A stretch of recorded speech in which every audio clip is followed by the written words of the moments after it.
बच्चों, कैसे हो आप सब। एक बार फिर से आप सभी का स्वागत है बिहार सरकार के मेरा दूरदर्शन मेरा विद्यालय कार्यक्रम में। बच्चों, मैं उम्मीद करता हूं कि आपको जो आपके घर पर विद्यालय का अनुभव मिल रहा है, आप उसे बहुत एंजॉय कर रहे होंगे और एंजॉयमेंट के साथ साथ आपकी पढ़ाई भी हो रही होगी। याद रहे बच्चों कि आप सभी को एपिसोड देखने के बाद अपने पाठ्य पुस्तक से इस पाठ को जरूर पढ़ लेना होता है, ताकि आपका कॉन्सेप्ट पूरा क्लियर हो जाए और आपके किताब में दिए गए सभी सवालों को भी बना लेना होता है। तो अपना कॉपी और कलम ले लीजिए बच्चों और हो जाइए तैयार। हम शुरू करते हैं आज का एपिसोड। नमस्कार दोस्तों, आज हम पढ़ेंगे त्रिविमीय ज्यामिति का परिचय भाग 4। तो चलिए शुरू करते हैं। इस वीडियो में हम सेक्शन फॉर्मूला या विभाजन सूत्र पर कुछ उदाहरण देखेंगे। उदाहरण 1, बिंदुओं 1, -2, 3 और 3, 4, -5 को मिलाने से बने रेखाखंड को अनुपात 2:3 में अंतः तथा बाह्य विभाजित करने वाले बिंदु के निर्देशांक ज्ञात कीजिए। तो सबसे पहले हम अंतः विभाजन देखते हैं। मान लीजिए हमारे पास एक रेखा है जिसके दो बिंदु हैं A1, -2 और 3 और B 3, 4 और -5। अब दोस्तों, वही बिंदु P X Y Z इस AB रेखाखंड को 2:3 के रेशो में विभाजित कर रहा है और यह इंटरनली यानी अंतः विभाजित कर रहा है। तो जैसा कि हमने विभाजन सूत्र के अनुसार पढ़ा था, P बिंदु के निर्देशांक हुए mx2 + nx1 upon m + n, my2 + ny1 upon m + n, mz2 + nz1 upon m + n। तो चलिए इस सूत्र में अब वैल्यूज पुट करते हैं। तो x की वैल्यू आएगी 9/5, y की वैल्यू आएगी 2/5 तथा z की वैल्यू आएगी -1/5। अतः Pxyz यानी P के निर्देशांक हमने निकाल लिए हैं, जो कि हम इस प्रकार लिखेंगे 9/5, 2/5, -1/5। तो चलिए अब बाह्य विभाजन देखते हैं। हमारे पास वही रेखा है।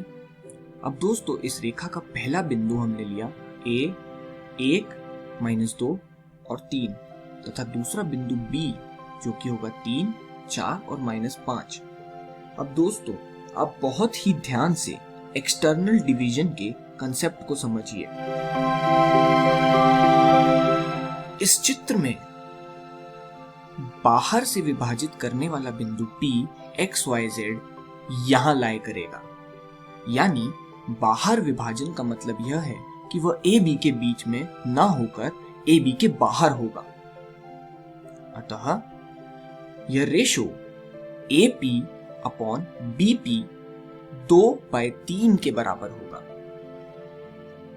अब जैसा कि हमने बाहर विभाजन वाले सूत्र में पढ़ा था, उसमें हम n को -n से विस्थापित कर देते हैं, जैसा कि मैंने पहले बताया था।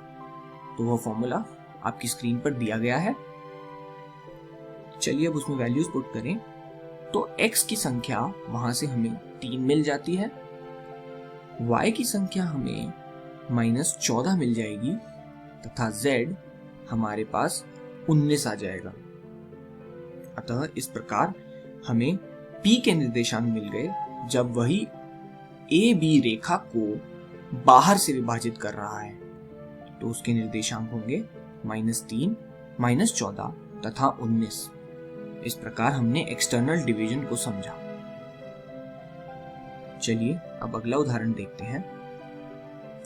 विभाजन सूत्र का प्रयोग करके सिद्ध कीजिए कि बिंदु -4, 6, 10, 2, 4, 6 और 14, 0, -2 संरेख हैं।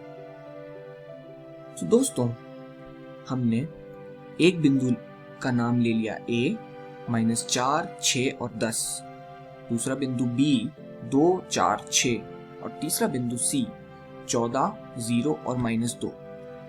अब दोस्तों हमने ऐसा ही एक प्रश्न डिस्टेंस फॉर्मूला में भी किया था, किंतु यहाँ हमें साफ प्रश्न में दिया गया है कि यह प्रश्न केवल विभाजन सूत्र से होगा। तो आइए देखते हैं यह किस प्रकार होगा। हमारे पास रेखा है जिसके बिंदु A -4, 6 और 10 और B 2, 4 और 6 है। तो दोस्तों हम एक ऐसा बिंदु P XYZ ले लेते हैं जो इस रेखाखंड AB को k:1 के अनुपात में बांट रहा है। तो जैसा कि हमने पहले पढ़ा, P के निर्देशांक होंगे 2k - 4 upon k + 1, 4k + 6 upon k + 1, 6k + 10 upon k + 1। अब दोस्तों हम यहाँ जांच करते हैं कि k की किसी वैल्यू के लिए बिंदु P और बिंदु C कोइंसाइड या फिर मेल खाते हैं या फिर बिंदु P बिंदु C के संपाती है। तो P के निर्देशांक हम 14 के बराबर पुट करेंगे जो कि C का x निर्देशांक है। तो हमारे पास जो वैल्यू आएगी यानी k बराबर -3/2, उस वैल्यू को हम P के y और z निर्देशांक में डालकर उनकी संख्या C के y और z के हूबहू मिलाने की कोशिश करेंगे। यदि वह बराबर आ जाती है तो ABC संरेख है। तो यही वैल्यू k -3/2 आप P के y निर्देशांक में डालिए, तो जहां से हमें y निर्देशांक की वैल्यू 0 मिल जाएगी।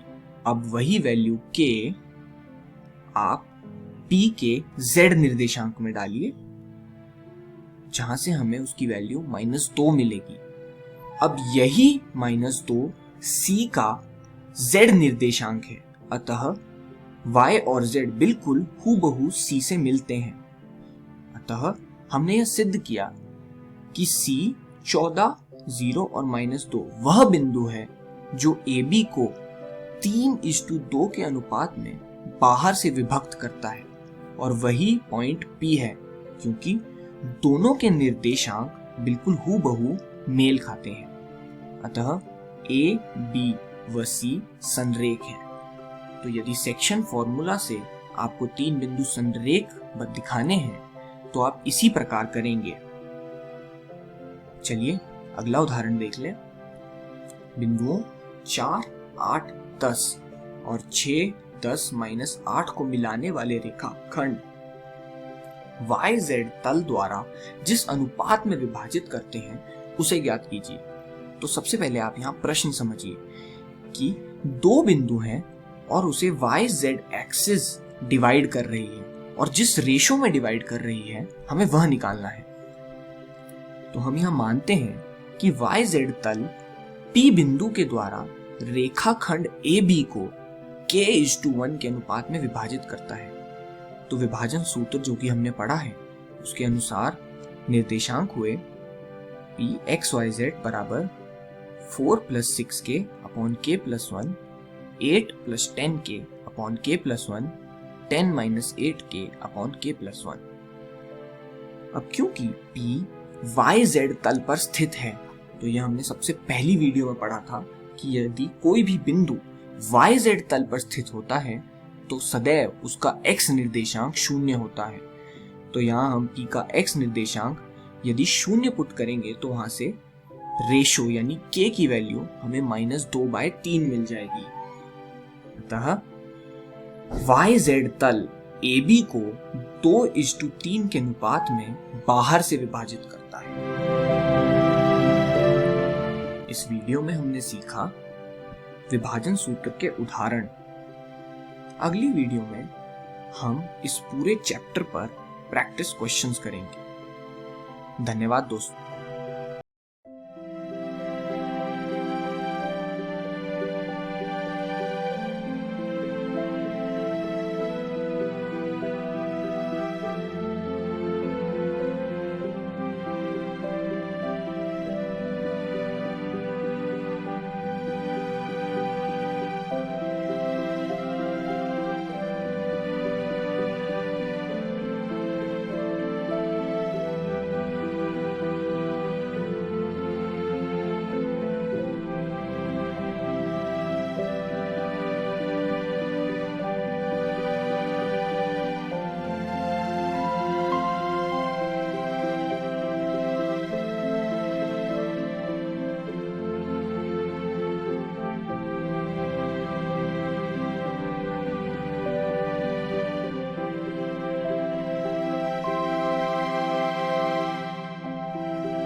नमस्कार दोस्तों, आज हम जीव विज्ञान का एक नया पाठ शुरू करेंगे जिसका नाम है शरीर, द्रव तथा परिसंचरण। अब हम इसका पहला भाग पढ़ेंगे। इस वीडियो में हम पढ़ेंगे परिचय और रुधिर के बारे में। परिचय: ऊतकों के सुचारू कार्य हेतु अपशिष्ट या हानिकारक पदार्थ जैसे कार्बन डाइऑक्साइड का लगातार निष्कासन आवश्यक है। अतः इन पदार्थों की कोशिकाओं तक से चलने हेतु एक प्रभावी क्रियाविधि का होना आवश्यक था। विभिन्न प्राणियों में इस हेतु अभिगमन के विभिन्न तरीके विकसित हुए हैं। सरल प्राणी जैसे स्पंज व सीलनट्रेट बाहर से अपने शरीर में पानी का संचरण शारीरिक गुहाओं में करते हैं, जिससे कोशिकाओं के द्वारा इन पदार्थों का आदान प्रदान सरलता से हो सके। जटिल प्राणी इन पदार्थों के परिवहन के लिए विशेष तरल का उपयोग करते हैं। मनुष्य सहित उच्च प्राणियों में रक्त इस उद्देश्य में काम आने वाला सर्वाधिक सामान्य तरल है। एक अन्य शरीर द्रव लसिका भी कुछ विशिष्ट तत्वों में परिवहन में सहायता करती है। रक्त एक विशेष प्रकार का ऊतक है जिसमें द्रव्य आधात्री यानी मैट्रिक्स, प्लाज्मा तथा अन्य संगठित संरचनाएं पाई जाती है। प्लाज्मा प्रद्रव्य एक हल्के पीले रंग का गाढ़ा तरल पदार्थ है जो रक्त के आयतन लगभग 55% होता है। प्रद्रव्य में 90 से 92% जल तथा 6 से 8% प्रोटीन पदार्थ होते हैं। फाइब्रिनोजेन, ग्लोबुलिन तथा एल्ब्यूमिन प्लाज्मा में उपस्थित मुख्य प्रोटीन है। फाइब्रिनोजेन की आवश्यकता रक्त थक्का बनाने या स्कंदन में होती है। ग्लोबुलिन का उपयोग शरीर के प्रतिरक्षा तंत्र तथा एल्ब्यूमिन का उपयोग परासरणी संतुलन के लिए होता है। प्लाज्मा में अनेक खनिज आयन जैसे Na+, Ca++, Mg++, HCO3- और Cl- इत्यादि भी पाए जाते हैं। शरीर में संक्रमण की अवस्था में होने के कारण ग्लूकोज, अमीनो अम्ल तथा लिपिड भी प्लाज्मा में पाए जाते हैं। रुधिर का थक्का बनाने अथवा स्कंदन के अनेक कारक प्रद्रव्य के साथ निष्क्रिय दशा में रहते हैं। बिना थक्का या स्कंदन कारकों के प्लाज्मा को सीरम कहते हैं। संगठित पदार्थ: लाल रुधिर कणिका यानी एरिथ्रोसाइट, श्वेताणु यानी ल्यूकोसाइट तथा पट्टिकाणु यानी प्लेटलेट को संयुक्त रूप से संगठित पदार्थ कहते हैं और ये रक्त के लगभग 45% भाग बनाता है। एरिथ्रोसाइट यानी रक्ताणु या लाल रुधिर कणिकाएं अन्य सभी कोशिकाओं की संख्या में अधिक होती हैं। एक स्वस्थ मनुष्य में ये कणिकाएं लगभग 50 से 50 लाख प्रति घन मिलीमीटर रक्त होती है। वयस्क अवस्था में लाल रुधिर कणिकाएं लाल अस्थि मज्जा बनाती हैं। अधिकतर स्तनधारियों की लाल रुधिर कणिकाओं में केंद्रक नहीं मिलते हैं तथा इनकी आकृति उभयावतल यानी बाइकॉन्केव होती है। इनका लाल रक्त एक लौह युक्त जटिल प्रोटीन हीमोग्लोबिन की उपस्थिति के कारण है। एक स्वस्थ मनुष्य में प्रति 100 मिलीलीटर रक्त में लगभग 12 से 16 ग्राम हीमोग्लोबिन पाया जाता है। इन पदार्थों के श्वसन गैसों के परिवहन में महत्वपूर्ण भूमिका है। लाल रक्त कणिकाओं की औसत आयु 120 दिन होती है। तत्पश्चात इनका विनाश प्लीहा यानी लाल रक्त कणिकाओं की कब्रिस्तान में होता है। ल्यूकोसाइट को हीमोग्लोबिन के अभाव के कारण तथा रंगहीन होने से श्वेत रुधिर कणिकाएं भी कहते हैं। इसमें केंद्रक पाए जाते हैं तथा इनकी संख्या लाल रक्त कणिकाओं में अपेक्षा कम, औसतन 6000 से 8000 प्रति घन मिलीमीटर रक्त होती है। सामान्यतः ये कम समय तक जीवित रहती है। इनको दो मुख्य श्रेणियों में बांटा गया है। ल्यूकोसाइट कणिकाणु यानी ग्रेनुलोसाइट होते हैं और अकण कोशिका यानी एग्रेनुलोसाइट होते हैं। न्यूट्रोफिल, इओसिनोफिल व बेसोफिल कणिकाणुओं के प्रकार है, जबकि लिम्फोसाइट तथा मोनोसाइट अकण कोशिका के प्रकार है। श्वेत रुधिर कणिकाओं में न्यूट्रोफिल संख्या सबसे अधिक लगभग 60 से 65% तथा बेसोफिल संख्या में सबसे कम लगभग 0.5 से लेकर 1% तक होती है। न्यूट्रोफिल तथा मोनोसाइट 6 से 8% भक्षण कोशिका होती है, जो अंदर प्रवेश करने वाले बाह्य जीवों को समाप्त करती है। बेसोफिल हिस्टामिन, सेरोटोनिन और हेपारिन आदि का स्राव करती है तथा शोधकारी क्रियाओं में सम्मिलित होती है।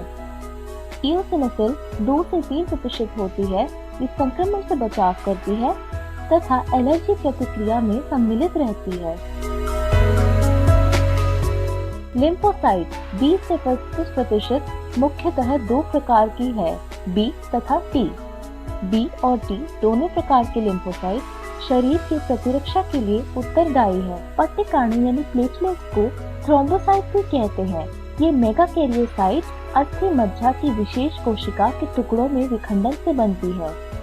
रक्त में इनकी संख्या लगभग 1.5 से 3.5 लाख प्रति घन मिलीमीटर होती है।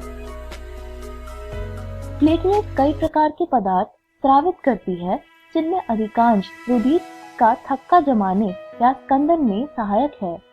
प्लेटलेट की संख्या में कमी के कारण स्कंदन में विकृति हो जाती है तथा शरीर से अधिक रक्त स्राव हो जाता है। रक्त समूह। जैसा कि आप जानते हैं कि मनुष्य का रक्त एक जैसा दिखते हुए भी कुछ अर्थों में विभिन्न होता है। रक्त का कई तरीके से समूहीकरण किया गया है। इसमें से 2 मुख्य समूह ABO तथा RH का उपयोग पूरे विश्व में होता है। ABO समूह। ABO समूह मुख्यतः लाल रुधिर कणिकाओं की सतह पर 2 एंटीजन की उपस्थिति या अनुपस्थिति पर निर्भर होता है। ये एंटीजन A और B है, जो प्रतिरक्षा अनुक्रिया को प्रेरित करते हैं। इसी प्रकार विभिन्न व्यक्तियों में 2 प्रकार की प्राकृतिक एंटीबॉडी मिलते हैं। प्रतिरक्षी वे प्रोटीन पदार्थ हैं जो प्रतिजन के विरुद्ध पैदा होते हैं। 4 रक्त समूहों A, B, AB और O में प्रतिजन तथा प्रतिरक्षी की स्थिति को देखते हैं। रक्त समूह A में लाल रुधिर कणिकाओं पर प्रतिजन A है, प्लाज्मा में प्रतिरक्षी यानी एंटीबॉडी एंटी B है और ये रक्तदाता समूह इनका A तथा O है। रक्त समूह B में लाल रुधिर कणिकाओं पर प्रतिजन B है और एंटीबॉडी एंटी A है। इनका रक्तदाता समूह B और O है। रक्त समूह AB का लाल रुधिर कणिकाओं पर प्रतिजन AB है और इसमें एंटीबॉडीज अनुपस्थित है। इनका रक्तदाता समूह AB, A, B तथा O है। रक्त समूह A में लाल रुधिर कणिकाओं पर प्रतिजन अनुपस्थित है और प्लाज्मा में प्रतिरक्षी यानी एंटीबॉडीज एंटी A और एंटी B है। इनका रक्तदाता समूह O है। दाता एवं ग्राही के रक्त समूहों का रक्त चढ़ाने से पहले सावधानी पूर्वक मिलान कर लेना चाहिए, जिससे रक्त स्कंदन एवं आरबीसी के नष्ट होने जैसी गंभीर परेशानियां न हो। उपरोक्त तालिका से यह स्पष्ट है कि रक्त समूह O एक सर्वदाता है जो सभी समूहों को रक्त प्रदान कर सकता है। रक्त समूह AB सर्व अदाता है जो सभी प्रकार के रक्त समूह से रक्त ले सकता है। RH समूह। ये अन्य प्रतिजन या एंटीजन RH है जो लगभग 80% मनुष्यों में पाया जाता है तथा यह RH एंटीजन रेसिस बंधन में पाए जाने वाला एंटीजन के समान है। ऐसे व्यक्ति को जिसमें RH एंटीजन होता है उसको RH सहित यानी RH पॉजिटिव और जिसमें नहीं होता उसे RH हीन यानी RH नेगेटिव कहते हैं। यदि RH रहित के व्यक्ति के रक्त को RH सहित पॉजिटिव के साथ मिलाया जाए तो व्यक्ति में RH प्रतिजन RH नेगेटिव के विरुद्ध विशेष प्रतिरक्षी बन जाती है। अतः रक्त आदान प्रदान के पहले RH समूह को मिलाना भी आवश्यक है। एक विशेष प्रकार की RH अयोग्यता को एक गर्भवती माता एवं उसके गर्भ में पल रहे भ्रूण के RH पॉजिटिव के बीच पाई जाती है। अपरा द्वारा पृथक रहने के कारण भ्रूण का RH एंटीजन सकभरता में माता के RH नेगेटिव को प्रभावित नहीं कर पाता, लेकिन फिर भी पहले प्रसव के समय माता का RH नेगेटिव रक्त से शिशु की RH पॉजिटिव रक्त के संपर्क में आने की संभावना रहती है। ऐसी दशा में माता का रक्त में RH प्रतिरक्षी बनना प्रारंभ हो जाता है। ये प्रतिरोध में एंटीबॉडीज बनाना शुरू कर देती है। यदि परवर्ती गर्भावस्था होती है तो रक्त से RH नेगेटिव के भ्रूण के रक्त RH पॉजिटिव में RH प्रतिरक्षी का रिसाव हो सकता है और इससे भ्रूण की लाल रुधिर कणिकाएं नष्ट हो सकती है। यह भ्रूण के लिए जानलेवा हो सकती है या उसे रक्त अल्पता और पीलिया हो सकता है। ऐसी दशा को एरिथ्रोब्लास्टोसिस फीटालिस कहते हैं। इस स्थिति से बचने के लिए माता को प्रसव के तुरंत बाद RH प्रतिरक्षी का उपयोग करना चाहिए। रक्त स्कंदन यानी रक्त का जमाव किसी चोट या घात की प्रतिक्रिया स्वरूप रक्त स्कंदन होता है। यह क्रिया शरीर से बाहर अत्यधिक रक्त को बहने से रोकती है। आपने किसी चोट घात या घाव पर कुछ समय बाद गहरे लाल एवं भूरे रंग की झाग सा अवश्य देखा होगा। यह रक्त का स्कंदन या थक्का है जो मुख्यतः फाइब्रिन धागे के जाल से बनता है। इस जाल में मरे तथा क्षतिग्रस्त संगठित पदार्थ भी उलझे हुए होते हैं। फाइब्रिन रक्त प्लाज्मा में उपस्थित एंजाइम थ्रोम्बिन की सहायता से फाइब्रिनोजेन से बनती है। थ्रोम्बिन की रचना प्लाज्मा में उपस्थित निष्क्रिय प्रोथ्रोम्बिन से होती है। इसके लिए थ्रोम्बोकाइनेज एंजाइम समूह की आवश्यकता होती है। यह एंजाइम समूह रक्त प्लाज्मा में उपस्थित अनेक निष्क्रिय कारकों की सहायता से एक के बाद एक अनेक एंजाइमी प्रतिक्रिया की श्रृंखला से बनता है।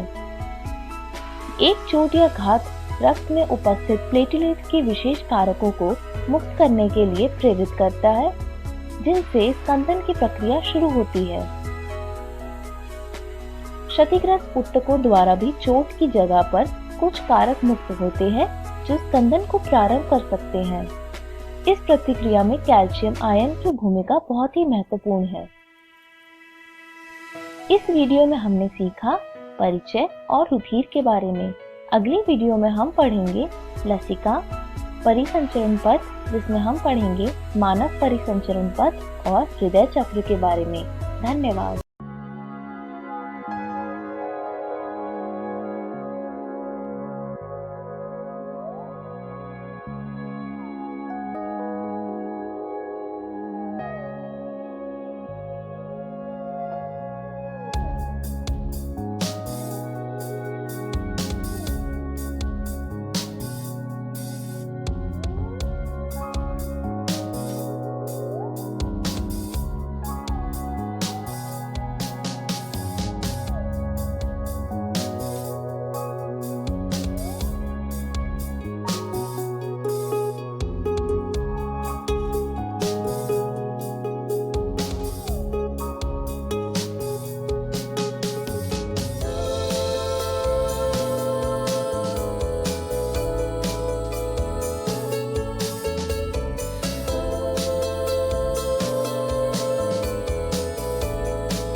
नमस्कार दोस्तों, आज हम अध्याय अवकल समीकरण का भाग 6 पढ़ने वाले हैं। हमने हमारी पिछली वीडियो में पढ़ा था प्रथम घात एवं प्रथम कोटि वाले अवकल समीकरण के हल ज्ञात करने वाली विधियां, जिसमें कि हमने समघातीय अवकल समीकरण विधि सीखी थी। आइए देखते हैं कि आज के इस वीडियो में हम क्या सीखेंगे। तो दोस्तों, आज के इस वीडियो में हम जानेंगे रैखिक अवकल समीकरण विधि। तो चलिए आगे बढ़ते हैं और शुरू करते हैं हम हमारा आज का भाग। तो दोस्तों, जैसे कि आप सब जानते हैं, प्रथम कोटि एवं प्रथम घात के अवकल समीकरणों को हल करने की जो 3 प्रकार की विधियां हैं, वो है पृथक्करणीय चर वाले अवकल समीकरण विधि, दूसरी है समघातीय अवकल समीकरण विधि और तीसरी है रैखिक अवकल समीकरण विधि। तो आज हम जानेंगे रैखिक अवकल समीकरण विधि। आइए देखते हैं कि आखिर ये अवकल समीकरण होता क्या है। तो दोस्तों, अगर आपको कोई अवकल समीकरण dy upon dx plus py is equals to q के रूप में प्राप्त हो, जिसमें कि आपका p और q जो है वो या तो अचर या फिर केवल x का फलन हो, इस प्रकार के अवकल समीकरण को हम प्रथम कोटि का रैखिक अवकल समीकरण कहते हैं। आइए इसके कुछ उदाहरण देखते हैं, जैसे कि dy upon dx plus y is equals to sine x। यहाँ पर आपका जो p है वो क्या है, वो है 1 और आपका q जो है वो साइन x है, अर्थात यहाँ पर p और q जो है वो अचर अथवा x का फलन है। इसी प्रकार से एक और उदाहरण देखते हैं, जो कि है dy upon dx plus 1 upon x multiplied by y is equals to sine x। यहाँ पर जो हमारा p है वो क्या है, वो है यहाँ पर 1 अपॉन x और जो q है वो है साइन x। इसी प्रकार से एक और उदाहरण देखते हैं, dy upon dx plus y upon x log x is equals to 1 upon x। दोस्तों, यहाँ पर हमारा जो p है वो क्या होगा, यहाँ पर हमारा p होगा 1 अपॉन x log x और जो हमारा q होगा वो होगा 1 अपॉन x। तो दोस्तों, ये एक प्रकार का रैखिक अवकल समीकरण है, जो कि हमारा dy upon dx plus py is equals to q के रूप में है। हमारे पास रैखिक अवकल समीकरण का एक और प्रकार है, आइए उसके बारे में जानते हैं अब हम। अगर आपको कुछ इस प्रकार का अवकल समीकरण प्राप्त हो, जो कि इस रूप में हो dx upon dy plus px is equals to q, जहां पर p और q अचर अथवा y का फलन हो, इस प्रकार के समीकरण को आप रैखिक अवकल समीकरण का दूसरा रूप से जानेंगे। आइए इसके कुछ उदाहरण देखते हैं, जिससे कि आपको ये अच्छी तरह से क्लियर हो जाएगा।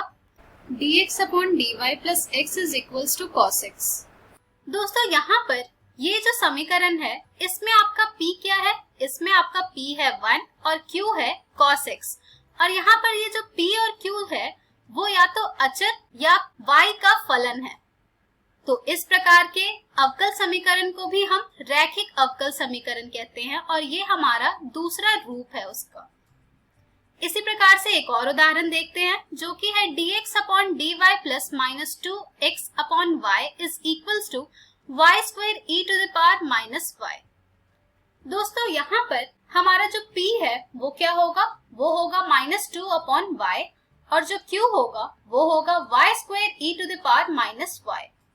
और जाहिर सी बात है कि ये जो रैखिक अवकल समीकरण है ये हमारे दूसरे रूप में है, जो कि है dx upon dy plus px is equals to q।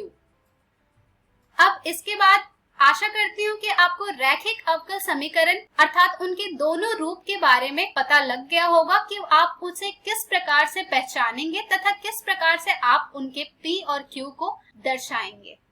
चलिए दोस्तों, अब हम जानेंगे कि कैसे हम इस प्रकार के समीकरण द्वारा हल ज्ञात करते हैं। दोस्तों, उससे पहले हमें एक और बात की जानकारी प्राप्त करनी है, आइए जानते हैं अब उसे।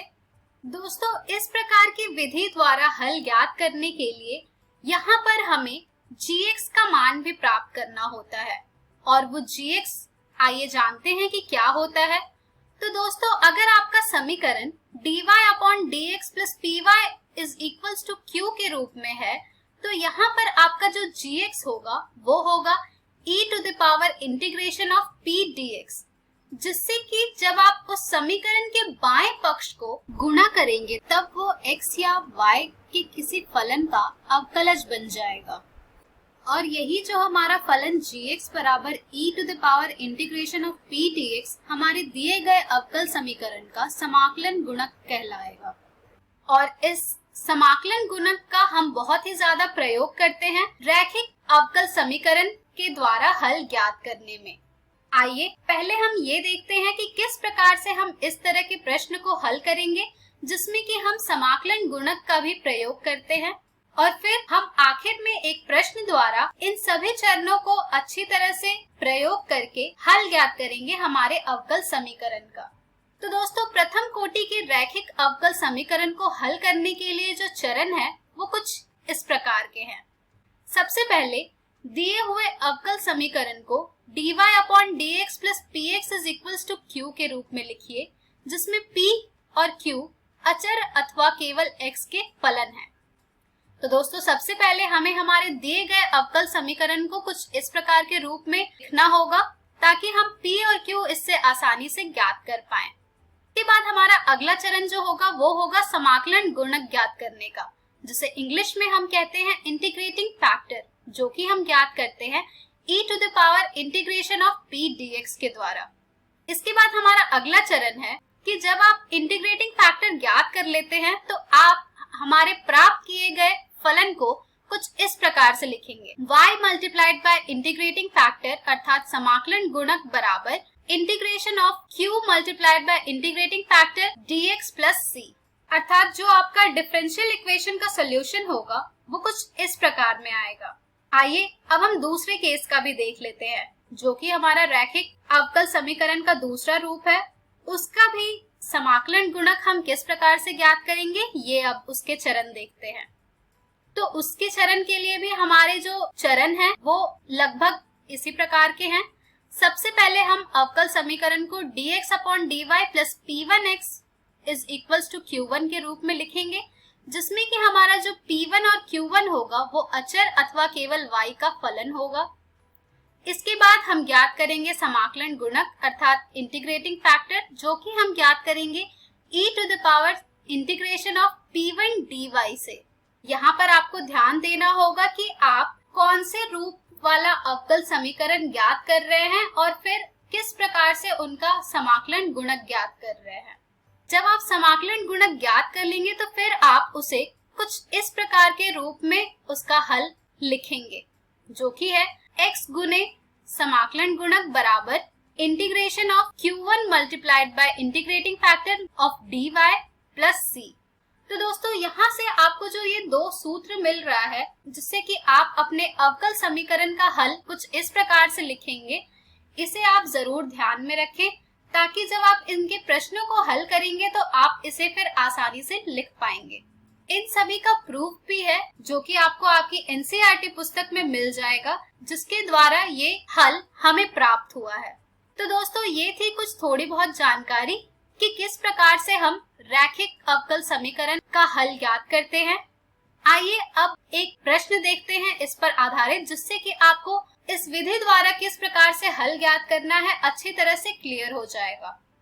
दोस्तों, यहाँ पर हमने जो उदाहरण लिया है वो है अवकल समीकरण dy upon dx minus y is equals to cos x का व्यापक हल ज्ञात कीजिए। यानी कि ये जो हमारा डिफरेंशियल इक्वेशन है इसका हमें जनरल सॉल्यूशन फाइंड करना है। आइए देखते हैं कि इसे हम किस प्रकार से हल करेंगे। यहाँ पर जाहिर सी बात है कि आप बड़े ही आसानी से पहचान गए होंगे कि ये किस प्रकार का रैखिक अवकल समीकरण है तथा इसका p और q क्या है। तो दोस्तों, यहाँ पर ये जो रैखिक अवकल समीकरण है, यहाँ पर हमारा p और q जो है वो है y का कोफिशिएंट और q जो है वो है cos x। तो p हमें प्राप्त हो रहा है -1 और q हमें प्राप्त हो रहा है cos x। दोस्तों, जब हमारे पास p और q आ जाता है तो उसके बाद हम क्या ज्ञात करेंगे, उसके बाद हम ज्ञात करेंगे समाकलन गुणक अर्थात इंटीग्रेटिंग फैक्टर। तो इंटीग्रेटिंग फैक्टर हम कैसे ज्ञात करेंगे, इस प्रकार के रैखिक अवकल समीकरण का। इस प्रकार के रैखिक अवकल समीकरण का हम इंटीग्रेटिंग फैक्टर अर्थात समाकलन गुणक ज्ञात करेंगे e to the power integration of p dx के द्वारा। जब हम यहाँ पर इन सभी के मान को प्रतिस्थापित करके इंटीग्रेटिंग फैक्टर फाइंड करेंगे तो हमें यहाँ से ये प्राप्त हो जाएगा e to the power integration of -1 dx, जो कि हमें प्राप्त होगा e to the power -x।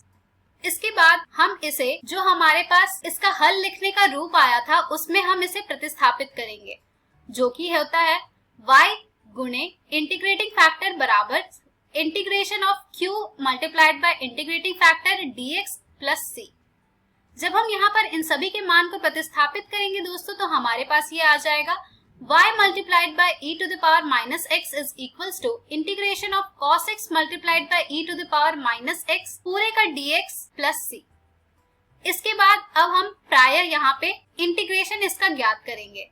तो दोस्तों ये जो है ये बाई पार्ट्स वाला इंटीग्रेशन है, जिसके लिए आपको बाई पार्ट्स का इंटीग्रेशन करना आना चाहिए होगा, जिसमें कि आप कुछ fx और gx मानते थे और फिर उसे इंटीग्रेट करते थे। तो यहाँ पर जब आप इसे फिर से हल करेंगे तो आपको यहाँ से ये प्राप्त हो जाएगा। अगर आप यहाँ पर e to the power minus x को gx लेते हैं और cos x को fx लेते हैं, तो fx गुने integration of gx dx minus integration of f dash x multiplied bye integration of gx dx पूरे का dx। जब आप यहाँ पर इन सभी के मान को प्रतिस्थापित करके इनका इंटीग्रेशन ज्ञात करेंगे तो आपको यहाँ से ये प्राप्त हो जाएगा cos x integration of e to the power minus x dx minus integration of d upon dx cos x integration of cos x dx पूरे का dx। इसके बाद जब आप इसे प्रायः इन सब का इंटीग्रेशन ज्ञात करेंगे तो आपको ये प्राप्त हो जाएगा minus e to the power minus x cos x minus integration of e to the power minus x sin x dx। इसके बाद हमारे पास जो दूसरा इंटीग्रेशन आया है, अब हम इसे बाई पार्ट्स के द्वारा इंटीग्रेट करेंगे। तो यहाँ से हमारे पास आ जाएगा ये minus e to the power minus x cos x minus sin x integration of e to the power minus x dx minus integration of d upon dx sin x multiplied bye integration of e to the power minus x dx पूरे का dx, जिसे जब आप पुनः हल करेंगे तो आपको प्राप्त हो जाएगा minus e to the power minus x cos x minus sin x multiplied bye minus e to the power minus x minus integration of cos x multiplied bye minus e to the power minus x dx, जिसे आप और हल करते हैं तो आपको प्राप्त हो जाता है minus e to the power minus x cos x plus sin x multiplied by e to the power minus x minus integration of e to the power minus x cos x पूरे का dx। इसके बाद यहाँ से आप देख पा रहे होंगे कि आपको जो समाकलन यहाँ पर प्राप्त हुआ है उसमें एक भाग आपको बिल्कुल आपके प्रश्न वाला ही प्राप्त हो गया है, जिसे कि आपने i से डिनोट किया था। तो यहाँ पर भी अब आप उसे i ले लेंगे तो आपको प्राप्त हो जाएगा i बराबर minus e to the power minus x cos x plus sin x multiplied by e to the power minus x minus i, जिसे जब आप हल करके लिखेंगे तो यहाँ से आपको प्राप्त हो जाएगा 2i बराबर sin x minus cos x multiplied by e to the power minus x। यहाँ से आपके पास i का मान आ जाएगा sin x minus cos x multiplied by e to the power minus x upon 2, और यही मान जब आप y multiplied by e to the power minus x is equals to integration of e to the power minus x cos x dx plus c में प्रतिस्थापित करेंगे तो आपको यहाँ से आपका हल प्राप्त होगा y multiplied by e to the power minus x is equals to sin x minus cos x multiplied by e to the power minus x upon 2 plus c, जिसे आप और सॉल्व करके लिखेंगे तो आपको यहाँ से ये प्राप्त हो जाएगा y is equals to sin x minus cos x upon 2 plus c multiplied by e to the power x, और यही हो जाएगा आपके दिए गए अवकल समीकरण का व्यापक हल।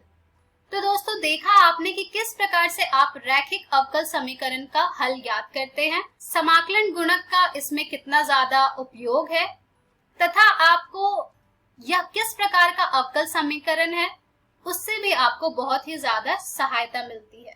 तो दोस्तों ये सभी चीजों का आपको इस एक्सरसाइज में ध्यान देने की जरूरत है, जिससे कि आप इस प्रकार के प्रश्नों को अच्छी तरह से हल कर पाएंगे। इस प्रकार के और भी प्रश्न आपको आपकी एनसीईआरटी पुस्तक में मिल जाएंगे, जिन्हें आप जरूर हल कीजिएगा। और इसी के साथ हमारे आज की वीडियो समाप्त होती है। तो दोस्तों आज के इस वीडियो में हमने सीखा रैखिक अवकल समीकरण के बारे में। हम हमारी अगली वीडियो में जानेंगे कुछ प्रैक्टिस क्वेश्चंस। धन्यवाद।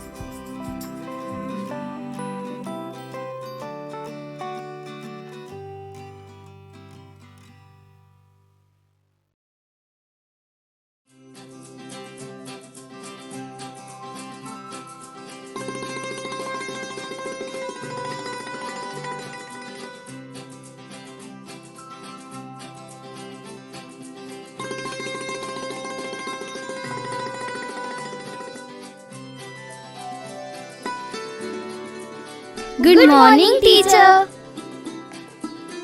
गुड मॉर्निंग बच्चों, आज हम कुछ नया सीखने वाले हैं। वाव, हम क्या नया सीखने वाले हैं टीचर?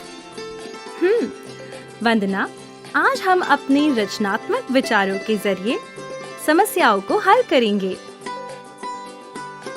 बच्चों, अब मुझे कौन बताएगा कि इस रेखा को बिना छुए छोटी कैसे किया जा सकता है? मगर टीचर, ये तो असंभव है। बच्चों, क्या आप भूल गए कि हर समस्या का हल होता है? सभी अपनी बुद्धि का इस्तेमाल करो और सोचकर इसका हल बताओ। टीचर, मैं बताऊं? अरे वाह रवि, यहाँ आओ और इस रेखा को छोटी करके दिखाओ। बहुत अच्छा रवि। देखा बच्चों, अपनी बुद्धि का इस्तेमाल करके सभी मुश्किलें हल की जा सकती हैं। यह तो बस एक उदाहरण था, पर जब आप बड़े होंगे तब आपको ढेरों चुनौतियों का सामना करना पड़ेगा, जिन्हें आप अपने ज्ञान, बुद्धि और विचारों से हल कर पाएंगे। तो टीचर, हम अपने विचारों को दुनिया के सामने अभी कैसे ला सकते हैं? अच्छा सवाल है। यदि आपको अपने विचारों को आगे बढ़ाना है तो प्रतिष्ठित इंस्पायर अवार्ड्स मानक में जरूर भाग लेना चाहिए। इंस्पायर अवार्ड्स वो क्या है टीचर? इंस्पायर अवार्ड्स मानक एक राष्ट्रीय प्रतियोगिता है जिसका आयोजन विज्ञान और प्रौद्योगिकी विभाग, भारत सरकार और राष्ट्रीय नव प्रवर्तन प्रतिष्ठान भारत NIF द्वारा किया जाता है। यह अवार्ड्स बच्चों को जीवन सरल करने वाले उनके अभिनव विचारों और नव प्रवर्तनों को आगे बढ़ाने के लिए दिया जाता है। मैं आपको कुछ उदाहरणों से समझाती हूँ। महाराष्ट्र के रहने वाले नीरज पसपुले ने सभागार की कुर्सियों में एक संकेतक लगाने का विचार दिया, जिससे सभागार में प्रवेश करते ही व्यक्ति को खाली कुर्सी की पहचान संकेतक से हो जाए और वह अपने नजदीक की खाली कुर्सी का चयन कर सके। दमन और दीव के रहने वाले प्रेम, अंकुश और शिवानी ने सड़क के किनारे भरे हुए कूड़ेदान के बाहर बिखरे कूड़े को देखा।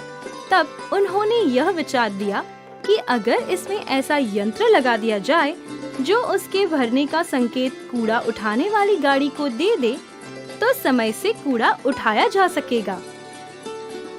हिमाचल प्रदेश की रहने वाली पार्वती ने ऊर्जा की बचत के लिए एक साथ 3 काम करने वाले चूल्हे को बनाने का सुझाव दिया, जिससे खाना पकाने, पीने का पानी गर्म करने के साथ साथ धुएं को साफ कर उसका उपयोग घर को गर्म रखने में हो सके। पश्चिम बंगाल के रहने वाले ऋषभ ने सार्वजनिक परिवहन में कम सामान के साथ यात्रा करने को बढ़ावा देने और लोगों को स्वस्थ रखने के लिए वजन के हिसाब से किराया लगाने का विचार दिया। उत्तर प्रदेश के रहने वाले सिकांतो ने देखा कि ज्यादातर सफाई कर्मी सफाई के बाद सड़क के किनारे कचरे का ढेर लगा देते हैं और बाद में इसे हाथ से डस्टबिन या कूड़ा गाड़ी में डालते हैं। उन्होंने इस समस्या के समाधान के लिए कचरा उठाने और भरने के लिए हाथ से संचालित होने वाली गाड़ी तैयार की है ना अच्छे विचार? पर टीचर, इसे बनाने में पैसे भी लगे होंगे। मैं तो अभी छोटा हूँ और मेरे पास पैसे भी नहीं है। चिंता मत करो ईशान, इस प्रतियोगिता में सबसे पहले अपने विचार ही भेजने होते हैं। मैं समझाती हूँ। इस प्रतियोगिता में कक्षा 6 से लेकर 10 तक यानी 10 से 15 साल के बच्चे भाग ले सकते हैं। वह अपने नए विचार विद्यालय के प्राध्यापक को जमा करा सकते हैं। प्रत्येक स्कूल के प्राचार्य आइडिया कंपटीशन के जरिए भी विद्यार्थियों के विचार इकट्ठा कर सकते हैं। फिर श्रेष्ठ 2 से 3 विचारों अथवा नव प्रवर्तनों का नामांकन प्राध्यापक द्वारा तय प्रारूप में इंस्पायर अवार्ड्स के वेब पोर्टल के जरिए किया जा सकता है। इसके बाद देश भर से सर्वश्रेष्ठ 1 लाख नए विचारों अथवा नव प्रवर्तनों को चुना जाएगा तथा प्रत्येक को 10,000 रुपए की पुरस्कार राशि दी जाएगी। ध्यान रखें बच्चों, आपको अपने मौलिक अनूठे और तकनीकी विचारों को ही सम्मिलित करना है। टीचर, आइडिया कंपटीशन क्या होता है? इस कंपटीशन में विद्यार्थी मौजूदा मशीनों, गैजेट में बेहतरी के लिए सुधार अथवा नई मशीन, गैजेट बनाने के मौलिक तकनीकी विचार जमा करा सकते हैं, जिससे दैनिक समस्याओं का समाधान किया जा सके। इसके बाद क्या होगा टीचर?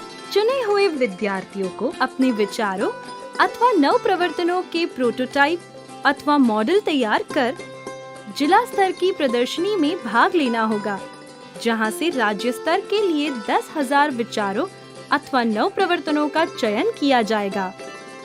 राज्य स्तर की प्रदर्शनी से कुल 1,000 विचारों अथवा नव प्रवर्तनों का राष्ट्रीय स्तर की प्रदर्शनी के लिए चयन किया जाएगा। इस स्तर पर NIF देश के विभिन्न तकनीकी संस्थानों के सहयोग से विद्यार्थियों के प्रोटोटाइप अथवा मॉडल विकसित करने में मदद और सलाह उपलब्ध कराएगा। इन प्रोटोटाइप अथवा मॉडल को राष्ट्रीय स्तर की प्रदर्शनी में प्रदर्शित किया जाएगा। वाह टीचर, लेकिन हमारे विचारों का चयन किस प्रकार किया जाएगा? अनोखे विचारों का चयन उसकी नवीनता, व्यावहारिकता, सामाजिक उपयोगिता और पर्यावरण के अनुकूलता के आधार पर किया जाएगा। इसके अलावा यह भी देखा जाएगा कि फिलहाल मौजूद तकनीकी से यह कितना बेहतर है। ये तो बहुत अच्छा है टीचर, लेकिन राष्ट्रीय स्तर से कितने प्रोटोटाइप चुने जाएंगे? ऋतु, राष्ट्रीय स्तर की प्रदर्शनी में 60 विशिष्ट प्रोटोटाइप अथवा नव प्रवर्तनों का चयन किया जाएगा, जिसे नई दिल्ली स्थित राष्ट्रपति भवन में आयोजित होने वाले नव प्रवर्तन उत्सव यानी फेस्टिवल ऑफ इनोवेशन में प्रदर्शित और पुरस्कृत किया जाएगा। वाव! तो बच्चों, कौन कौन तैयार है? मैं।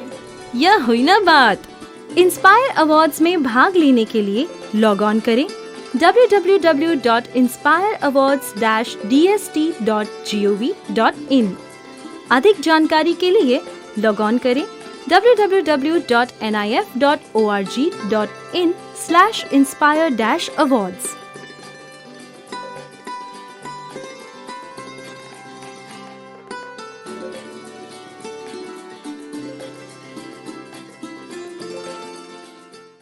आशा करता हूं कि आज के एपिसोड में जो भी पाठ आपको पढ़ाया गया हो, आप उसे अच्छे से समझ पाए होंगे।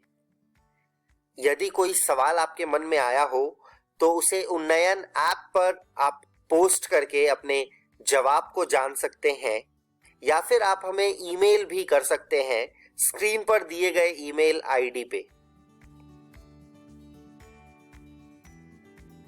यह वीडियो BPC की वेबसाइट पर भी उपलब्ध है। वेबसाइट नोट कर लीजिए बच्चों, www.bepcssa.in। जब आप इस वेबसाइट पर जाएंगे तो डिजिटल लर्निंग वाले सेक्शन में जाकर आप इस वीडियो को देख सकते हैं। मिलते हैं बच्चों अगले एपिसोड में कुछ और रोचक पाठ के साथ। तब तक के लिए घर में रहिए, सुरक्षित रहिए और पढ़ते रहिए। बाय बाय बच्चों।